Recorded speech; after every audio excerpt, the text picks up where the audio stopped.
The Literary Life of Thingum Bob, Esquire, Edgar Allan Poe.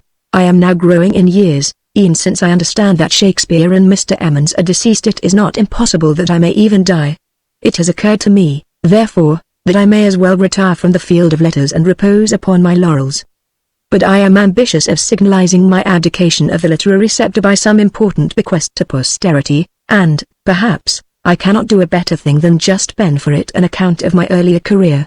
My name, indeed, has been so long and so constantly before the public eye, that I am not only willing to admit the naturalness of the interest which it has everywhere excited, but ready to satisfy the extreme curiosity which it has inspired. In fact, it is no more than the duty of him who achieves greatness to leave behind him, in his ascent, such landmarks as may guide others to be great. I propose, therefore, in the present paper, which I had some idea of calling Memoranda to serve for the literary history of America, to give a detail of those important, yet feeble and tottering, first steps, by which, at length, I attained the high road to the pinnacle of human renown. Of one's very remote ancestors it is superfluous to say much. My father, Thomas Bob, Esquire, stood for many years at the summit of his profession, which was that of a merchant barber, in the city of Smug. His warehouse was the resort of all the principal people of the place, and especially of the editorial corps body which inspires all about it with profound veneration and awe. For my own part, I regarded them as gods, and drank in with avidity the rich wit and wisdom which continuously flowed from their august mouths during the process of what is styled lather. My first moment of positive inspiration must be dated from that ever-memorable epoch, when the brilliant conductor of the gadfly, in the intervals of the important process just mentioned, recited aloud, before a conclave of our apprentices, an inimitable poem in honor of the only genuine oil of Bob, so called from its talented inventor, my father, and for which effusion the editor of the Fly was remunerated with a regal liberality by the firm of Thomas Bob and Company, merchant barbers. The genius of the stanzas to the oil of Bob first breathed into me, I say, the divine afflatus. I resolved at once to become a great man, and to commence by becoming a great poet. That very evening I fell upon my knees at the feet of my father. Father, I said, pardon me ! But I have a soul above lather. It is my firm intention to cut the shop. I would be an editor, I would be a poet, I would pen stanzas to the oil of Bob. Pardon me and aid me to be great, my dear Thingum, replied father. I had been christened Thingum after a wealthy relative so surnamed. My dear Thingum, he said, raising me from my knees by the ears. Thingum, my boy, you're a trump, and take after your father in having a soul. You have an immense head, too, and it must hold a great many brains. This I have long seen, and therefore had thoughts of making you a lawyer. The business, however, has grown ungenteel, and that of a politician don't pay. Upon the whole you judge wisely. The trade of editor is best, and if you can be a poet at the same time, as most of the editors are, by the by, why, you will kill two birds with the one stone. To encourage you in the beginning of things, I will allow you a garret, pen, ink, and paper, a rhyming dictionary, and a copy of the Gadfly. I suppose you would scarcely demand any more. I would be an ungrateful villain if I did, I replied with enthusiasm. Your generosity is boundless. I will repay it by making you the father of a genius. Thus ended my conference with the best of men, and immediately upon its termination, I betook myself with zeal to my poetical labors, as upon these, chiefly, I founded my hopes of ultimate elevation to the editorial chair. In my first attempts at composition I found the stanzas to the oil of Bob rather a drawback than otherwise. Their splendor more dazzled than enlightened me.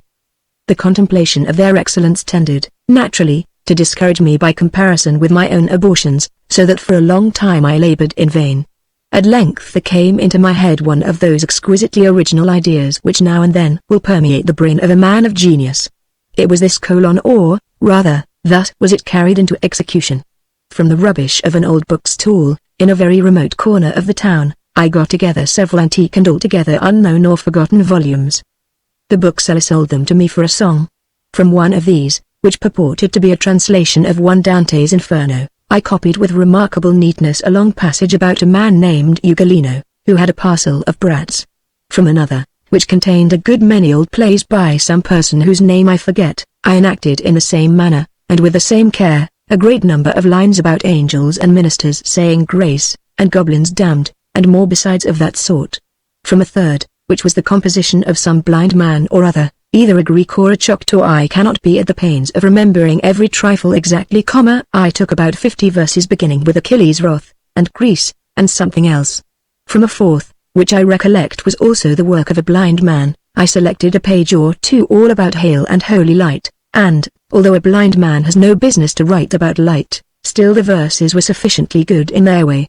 Having made fair copies of these poems, I signed every one of them a Biddledok, a fine sonorous name, and, doing each up nicely in a separate envelope, I dispatched one to each of the 4 principal magazines, with a request for speedy insertion and prompt pay. The result of this well-conceived plan, however, the success of which would have saved me much trouble in afterlife, served to convince me that some editors are not to be bamboozled, and gave the coup de grace, as they say in France, to my nascent hopes, as they say in the city of the Transcendentals. The fact is, that each and every one of the magazines in question gave Mr. Biddledok a complete using up, in the monthly notices to correspondents. The humdrum gave him a dressing after this fashion. Biddledok, whoever he is, has sent us a long tirade concerning a bedlamite whom he styles Ugolino, had a great many children that should have been all whipped and sent to bed without their suppers. The whole affair is exceedingly tame, not to say flat. Biddledok, whoever he is entirely devoid of imagination, and imagination, in our humble opinion, is not only the soul of poesy, but also its very heart. Biddledok, whoever he is, has the audacity to demand of us, for his twaddle, a speedy insertion and prompt pay. We neither insert nor purchase any stuff of the sort. There can be no doubt, however, that he would meet with a ready sale for all the balderdash he can scribble, at the office of either the Rowdy Dow, the Lollipop, or the Goose Thrumpfoodle. All this, it must be acknowledged, was very severe upon Biddledok, but the unkindest cut was putting the word poesy in small caps.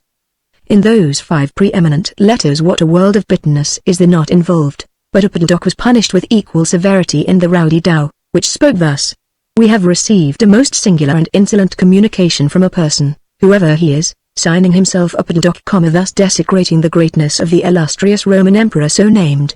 Accompanying the letter of Biddledok, whoever he is, we find sundry lines of most disgusting and unmeaning rant about angels and ministers of grace, rant such as no madman short of a Nat Lee, or an Biddledok, could possibly perpetrate. And for this trash of trash, we are modestly requested to pay promptly. No, sir, no. We pay for nothing of that sort. Apply to the Humdrum, the Lollipop, or the Goose Thrumpfoodle. These periodicals will undoubtedly accept any literary offer you may send them, and as undoubtedly promise to pay for it. This was bitter indeed upon poor Biddledok, but, in this instance, the weight of the satire falls upon the Humdrum, the Lollipop, and the Goose Thrumpfoodle, who are pungently styled periodicals in italics, to a thing that must have cut them to the heart. Scarcely less savage was the Lollipop, which thus discoursed: "Some individual, who rejoices in the appellation of Biddledok, to what low uses of the names of the illustrious dead too often applied, has enclosed us some 50 or 60 verses commencing after this fashion: Achilles' wrath, to grease the direful spring, of woes unnumbered, and see, and see, and see, and see, Biddledok, whoever he is respectfully informed that there is not a printer's devil in our office who is not in the daily habit of composing better lines. Those of Biddledok will not scan. Biddledok should learn to count. But why he should have conceived the idea that we, of all others, would disgrace our pages with his ineffable nonsense is utterly beyond comprehension. Why, the absurd twaddle is scarcely good enough for the Humdrum, the Rowdy Dow, the Goose Thrumpfoodle, things that are in the practice of publishing Mother Goose's melodies as original lyrics. And Biddledok, whoever he is, has even the assurance to demand pay for this drivel. Does Biddledok, whoever he is, know, is he aware that we could not be paid to insert it? As I perused this I felt myself growing gradually smaller and smaller, and when I came to the point at which the editor sneered at the poem as verses, there was little more than an ounce of me left. As for Biddledok, I began to experience compassion for the poor fellow. But the Goose Thrumpfoodle showed, if possible, less mercy than the Lollipop. It was the Goose Thrumpfoodle that said, "A wretched poetaster, who signs himself Biddledok, is silly enough to fancy that we will print and pay for a medley of incoherent and ungrammatical bombast which he has transmitted to us, and which commences with the following most intelligible line: Hail holy light, offspring of heaven, firstborn, we say, most intelligible. Biddledok, whoever he is, will be kind enough to tell us, perhaps, how hail can be holy light.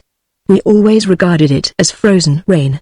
Will he inform us, also, how frozen rain can be, at one and the same time, both holy light, whatever that is, and an offspring ? Which latter term, if we understand anything about English, is only employed, with propriety, in reference to small babies of about 6 weeks old.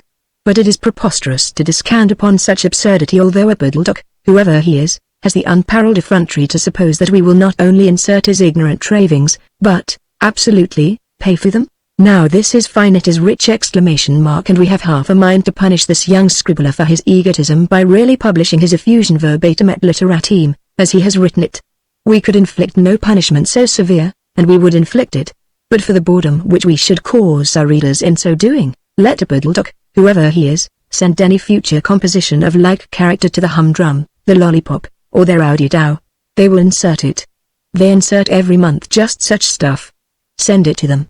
We are not to be insulted with impunity. This made an end of me, and as for the humdrum, the audio, and the lollipop, I never could comprehend how they survived it.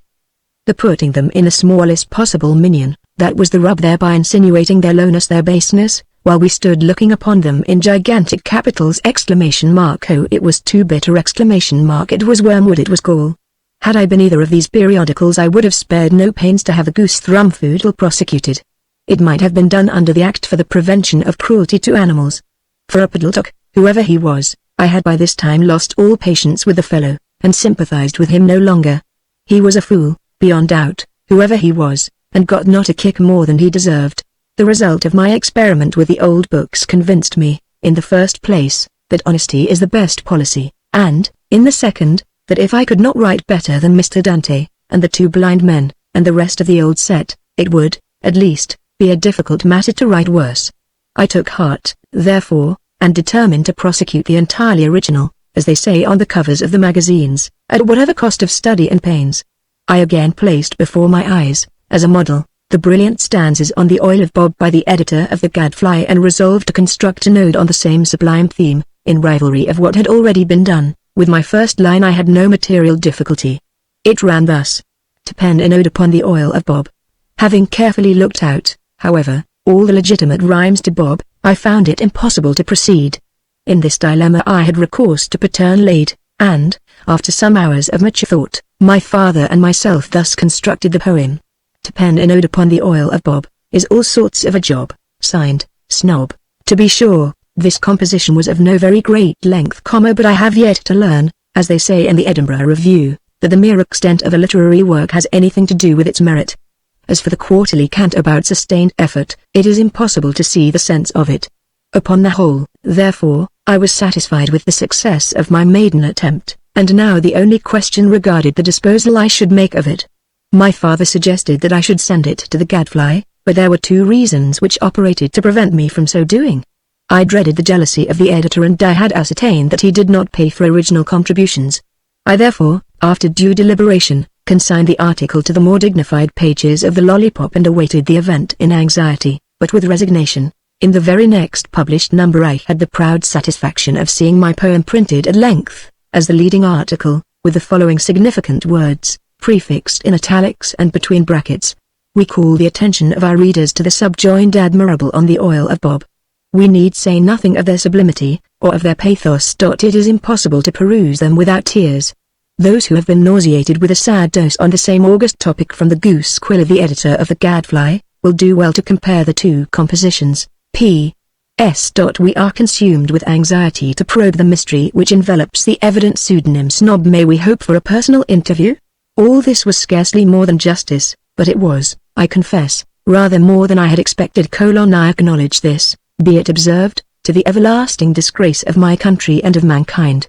I lost no time, however, in calling upon the editor of the Lollipop, and had the good fortune to find this gentleman at home. He saluted me with an air of profound respect, slightly blended with a fatherly and patronizing admiration, wrought in him, no doubt, by my appearance of extreme youth and inexperience. Begging me to be seated, he entered at once upon the subject of my poem, but modesty will ever forbid me to repeat the 1,000 compliments which he lavished upon me. The eulogies of Mr. Crabbe, such was the editor's name, were, however, by no means fulsomely indiscriminate.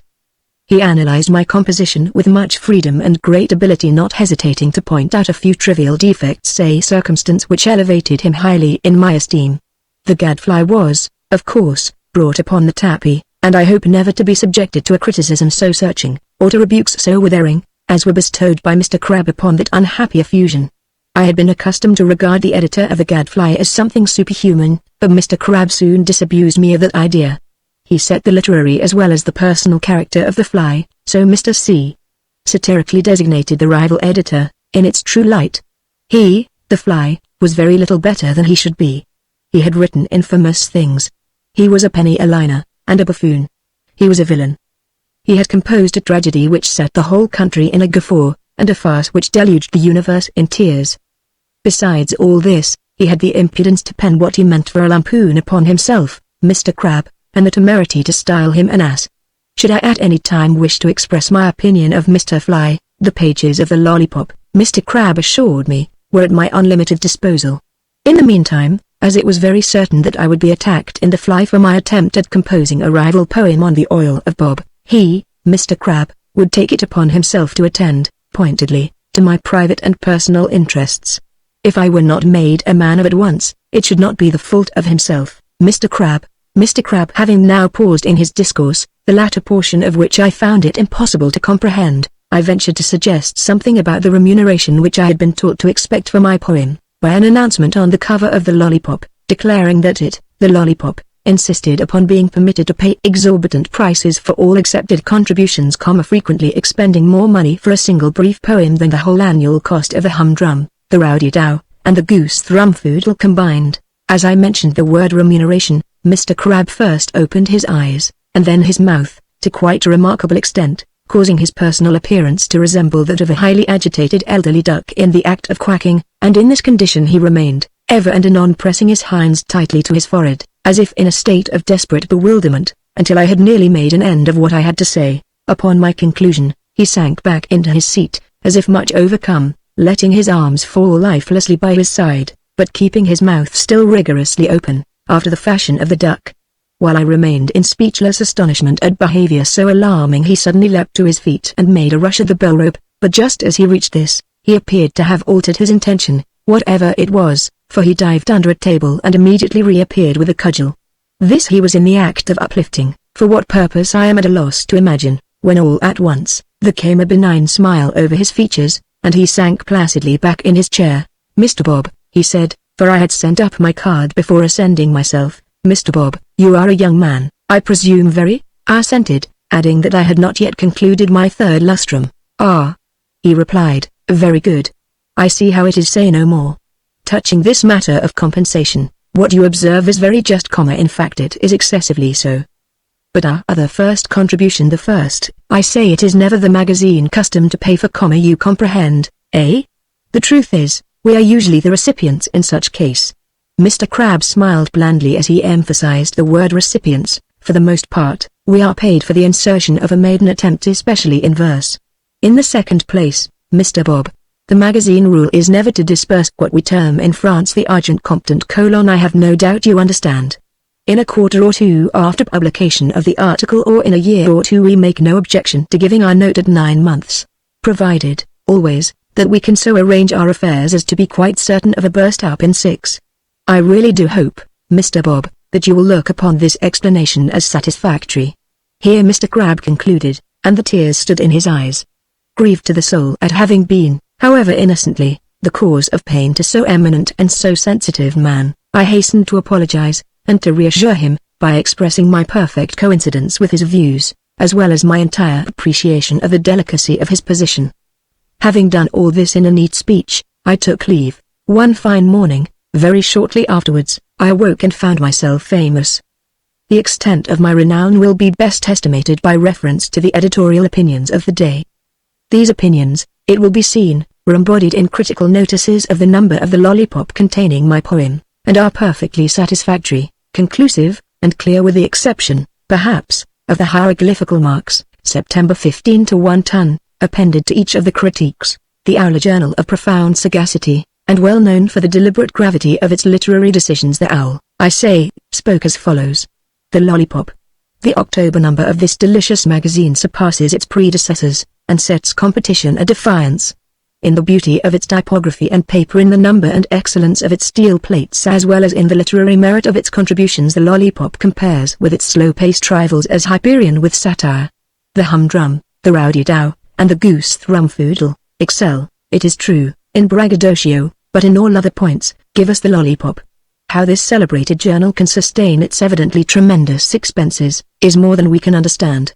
To be sure, it has a circulation of 100,000 and its subscription list has increased 1/4 during the last month, but, on the other hand, the sums it disperses constantly for contributions are inconceivable. It is reported that Mr. Slyast received no less than 37.5 cents for his inimitable paper on pigs.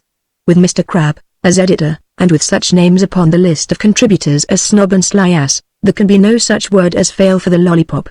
Go and subscribe. September 15 to 1 ton. I must say that I was gratified with this high-toned notice from a paper so respectable as the Owl. The placing my name, that is to say, my nom de guerre, in priority of station to that of the great Slyast, was a compliment as happy as I felt it to be deserved. My attention was next arrested by these paragraphs in the Toad print, highly distinguished for its uprightness and independence, for its entire freedom from sycophancy and subservience to the givers of dinners. The lollipop for October is out in advance of all its contemporaries, and infinitely surpasses them, of course, in the splendor of its embellishments, as well as in the richness of its contents. The humdrum, the rowdy dow, and the goose thrum food will excel, we admit, in braggadocio, but, in all other points, give us the lollipop. How this celebrated magazine can sustain its evidently tremendous expenses is more than we can understand. To be sure, it has a circulation of 200,000 and its subscription list has increased 1/3 during the last fortnight, but, on the other hand, the sums it disperses, monthly, for contributions, are fearfully great. We learn that Mr. Mumblethumb received no less than 50 cents for his late monody in a mud puddle.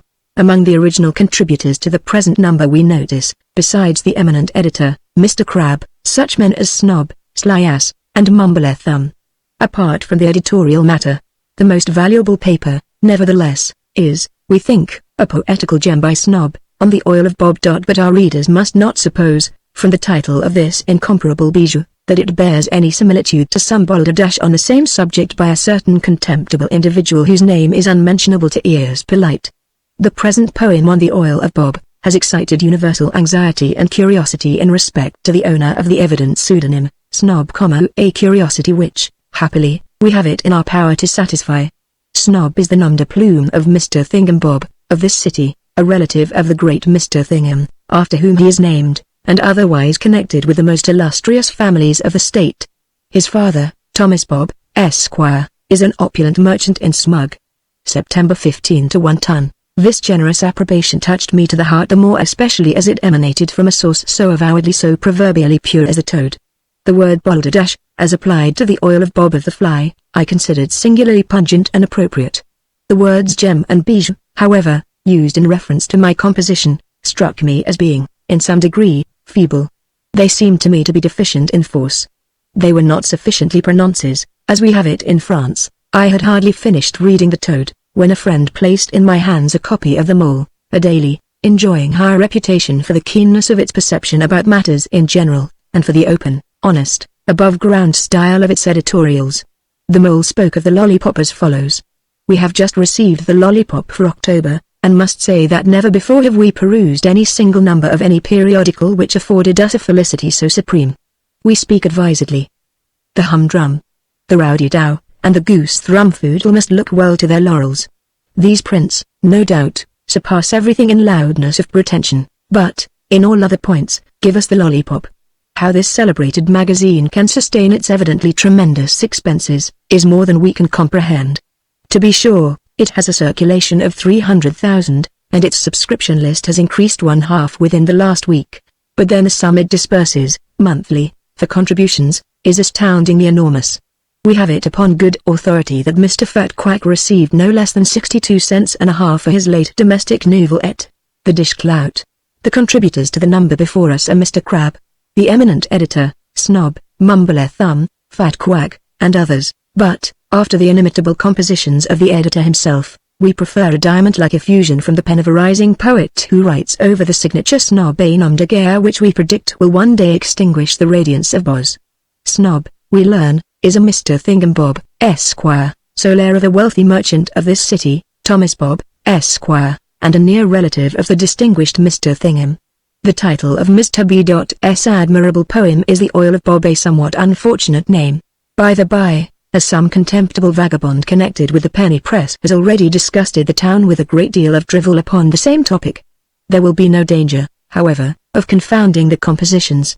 September 15 to 1 ton. The generous approbation of so clear-sighted a journal as the Mole penetrated my soul with delight. The only objection which occurred to me was, that the terms contemptible vagabond might have been better written odious and contemptible wretch, villain, and vagabond. This would have sounded more graceful, I think. Diamond-like, also, was scarcely, it will be admitted, of sufficient intensity to express what the Mole evidently thought of the brilliancy of the oil of Bob. On the same afternoon in which I saw these notices in the Owl, the Toad and the Mole, I happened to meet with a copy of the Daddy Longlegs, a periodical proverbial for the extreme extent of its understanding. And it was the Daddy Longlegs which spoke thus. The Lollipop. This gorgeous magazine is already before the public for October. The question of preeminence is forever put to rest, and hereafter it will be preposterous in the humdrum, the rowdy-dow, or the goose-thrumfoodle to make any further spasmodic attempts at competition. These journals may excel the Lollipop in outcry, but, in all other points, give us the Lollipop. How this celebrated magazine can sustain its evidently tremendous expenses, is past comprehension. To be sure, it has a circulation of precisely 500,000, and its subscription list has increased 75%. Within the last couple of days. But then the sums it disperses, monthly, for contributions, are scarcely credible. We are cognizant of the fact, that Mademoiselle Cribalittle received no less than 87 cents and a half for her late valuable revolutionary tale, entitled The Yorktown Katy Did, and The Bunker Hill Katy Didn't. The most able papers in the present number are, of course, those furnished by the editor, the eminent Mr. Crabbe, but there are numerous magnificent contributions from such names as Snob, Mademoiselle Cribalittle, Sly Ass, Mrs. Fibalittle, Mumblethumb, Mrs. Squibalittle, and last, though not least, Fat Quack. The world may well be Ch. Allan to produce so rich a galaxy of genius. The poem over the signature, Snob is, we find, attracting universal commendation, and, we are constrained to say, deserves, if possible, even more applause than it has received. The Oil of Bob is the title of this masterpiece of eloquence and art. One or two of our readers may have a very faint, although sufficiently disgusting recollection of a poem, similarly entitled, The Perpetration of a Miserable Penny-a-Liner, Mendicant, and Cutthroat, connected in the capacity of scullion, we believe, with one of the indecent prints about the purlieus of the city. We beg them, for God's sake, not to confound the compositions. The author of the Oil of Bob is, we hear, Thingum Bob, Esquire, a gentleman of high genius, and a scholar. Snob is merely an undergar. September 15 to 1 ton. I could scarcely restrain my indignation while I perused the concluding portions of this diatribe. It was clear to me that the yea-nay manner, not to say the gentleness, the positive forbearance with which the Daddy Longlegs spoke of that pig, the editor of the Gadfly, it was evident to me, I say, that this gentleness of speech could proceed from nothing else than a partiality for the fly, whom it was clearly the intention of the Daddy Longlegs to elevate into reputation at my expense. Anyone, indeed, might perceive, with half an eye, that, had the real design of the Daddy been what it wished to appear, it, the Daddy, might have expressed itself in terms more direct, more pungent, and altogether more to the purpose. The words penny-a-liner, mendicant, scullion, and cutthroat, were epithets so intentionally inexpressive and equivocal, as to be worse than nothing when applied to the author of the very worst stanzas ever penned by one of the human race. We all know what is meant by damning with faint praise, and, on the other hand, who could fail seeing through the covert purpose of the Daddy, that of glorifying with feeble abuse? What the Daddy chose to say to the fly, however, was no business of mine. What it said of myself was, after the noble manner in which the Owl, the Toad, the Mole, had expressed themselves in respect to my ability, it was rather too much to be coolly spoken of by a thing like the Daddy Longlegs, as merely a gentleman of high genius and scholar. Gentleman indeed. I made up my mind at once either to get written apology from the Daddy Longlegs, or to call it out. Full of this purpose, I looked about me to find a friend whom I could entrust with a message to his daddyship, and as the editor of the Lollipop had given me marked tokens of regard, I at length concluded to seek assistance upon the present occasion. I have never yet been able to account, in a manner satisfactory to my own understanding, for the very peculiar countenance and demeanour with which Mr. Crabbe listened to me, as I unfolded to him my design. He again went through the scene of the bell rope and cudgel, and did not omit the duck. At one period I thought he really intended to quack. His fit, nevertheless, finally subsided as before, and he began to act and speak in a rational way. He declined bearing the cartel, however, and in fact, dissuaded me from sending it at all, but was candid enough to admit that the Daddy Longlegs had been disgracefully in the wrong, more especially in what related to the epithets gentleman and scholar. Toward the end of this interview with Mr. Crabbe, who really appeared to take a paternal interest in my welfare, he suggested to me that I might turn an honest penny, and at the same time, advance my reputation, by occasionally playing Thomas Hawk for the lollipop. I begged Mr. Crabbe to inform me who was Mr. Thomas Hawk, and how it was expected that I should play him. Here Mr. Crabbe again made great A's, as we say in Germany. But at length, recovering himself from a profound attack of astonishment, he assured me that he employed the words Thomas Hawk to avoid the colloquialism, Tommy, which was low, but that the true idea was Tommy Hawk or tomahawk, and that by playing tomahawk he referred to scalping, browbeating, and otherwise using up the herd of poor devil authors. I assured my patron that, if this was all, I was perfectly resigned to the task of playing Thomas Hawk. Hereupon Mr. Crabbe desired me to use up the editor of the Gadfly forthwith, in the fiercest style within the scope of my ability, and as a specimen of my powers. This I did, upon the spot, in a review of the original of Bob, occupying 36 pages of the lollipop. I found playing Thomas Hawk, indeed, a far less onerous occupation than poetizing, for I went upon system altogether, and thus it was easy to do the thing thoroughly well. My practice was this. I bought auction copies, cheap, of Lord Brougham's speeches, Carte's complete works, the new slang syllabus, the whole art of snubbing, Prentice's Billingsgate, folio edition, and Lewis G. Clark on tongue. These works I cut up thoroughly with a curry comb, and then, throwing the shreds into a sieve, sifted out carefully all that might be thought decent, a mere trifle, reserving the hard phrases, which I threw into a large tin pepper caster with longitudinal holes, so that an entire sentence could get through without material injury. The mixture was then ready for use.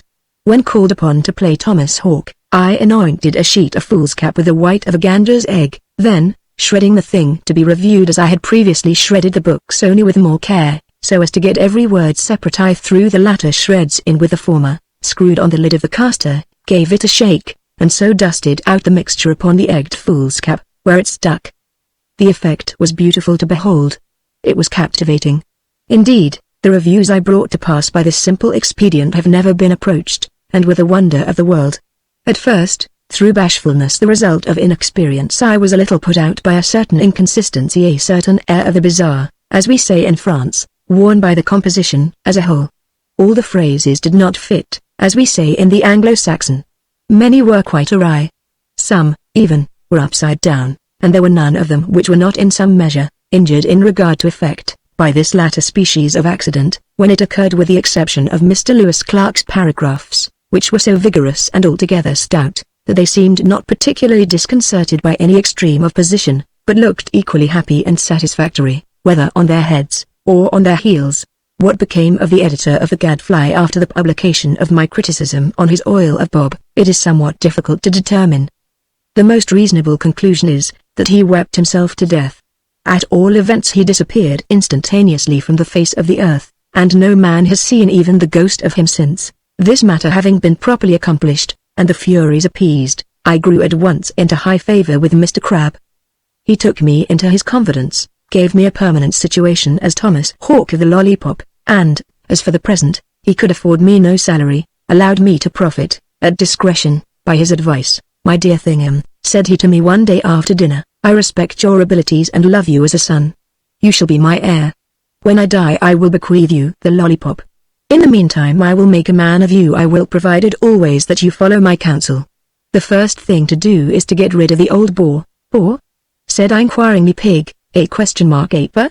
As we say in Latin. Who where?" "Your father," said he. "Precisely," I replied. "Pig, you have your fortune to make, Thingum," resumed Mr. Crabbe, "and that governor of yours is a millstone about your neck. We must cut him at once." Here I took out my knife. "We must cut him," continued Mr. Crabbe, "decidedly and forever. He won't do, he won't. Upon second thoughts, you had better kick him, or cane him, or something of that kind. What do you say?" I suggested modestly, "to my kicking him in the first instance, caning him afterward, and winding up by tweaking his nose?" Mr. Crabbe looked at me musingly for some moments, and then answered, "I think, Mr. Bob, that what you propose would answer sufficiently well, indeed remarkably well, that is to say, as far as it went, but barbers are exceedingly hard to cut, and I think, upon the whole, that, having performed upon Thomas Bob the operations you suggest, it would be advisable to blacken, with your fists, both his eyes, very carefully and thoroughly, to prevent his ever seeing you again in fashionable promenades. After doing this, I really do not perceive that you can do any more. However, it might be just as well to roll him once or twice in the gutter, and then put him in charge of the police. Any time the next morning you can call at the watch house and swear an assault. I was much affected by the kindness of feeling toward me personally, which was evinced in this excellent advice of Mr. Crabbe, and I did not fail to profit by it forthwith. The result was, that I got rid of the old bore, and began to feel a little independent and gentlemanlike. The want of money, however, was, for a few weeks, a source of some discomfort, but at length, by carefully putting to use my 2 eyes, and observing how matters went just in front of my nose, I perceived how the thing was to be brought about. I say thing be it observed, for they tell me in the Latin, for it is rem. By the way, talking of Latin, can anyone tell me the meaning of quoque? What is the meaning of modo? My plan was exceedingly simple. I bought, for a song, a 16th of the snapping turtle, that was all. The thing was done, and I put money in my purse. There were some trivial arrangements afterward, to be sure, but these formed no portion of the plan. They were a consequence, a result.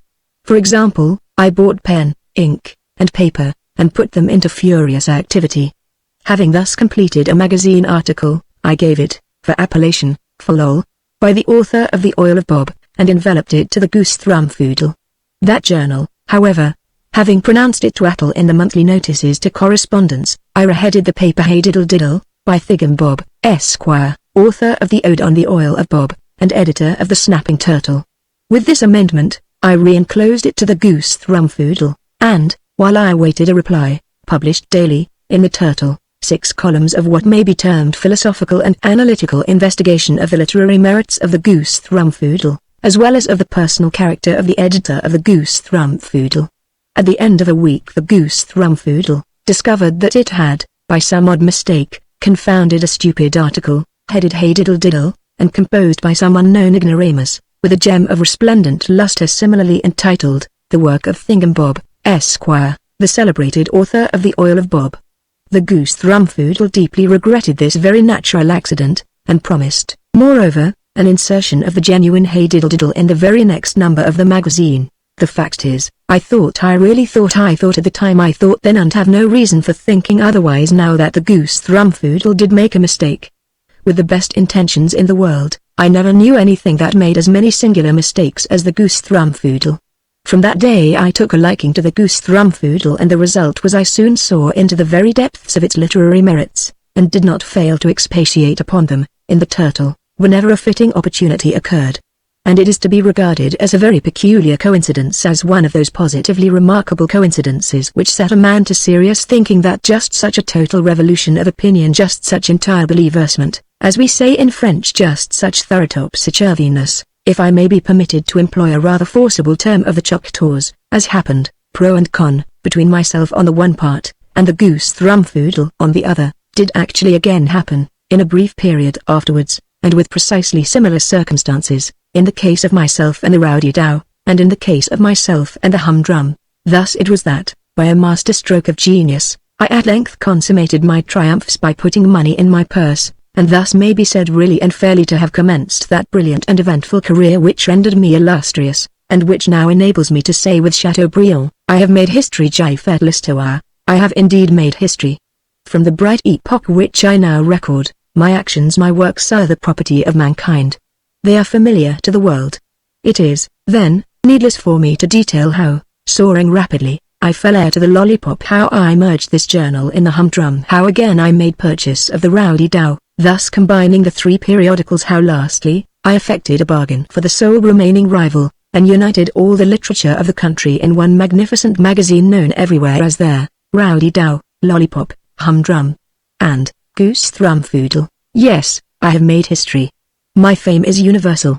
It extends to the uttermost ends of the earth.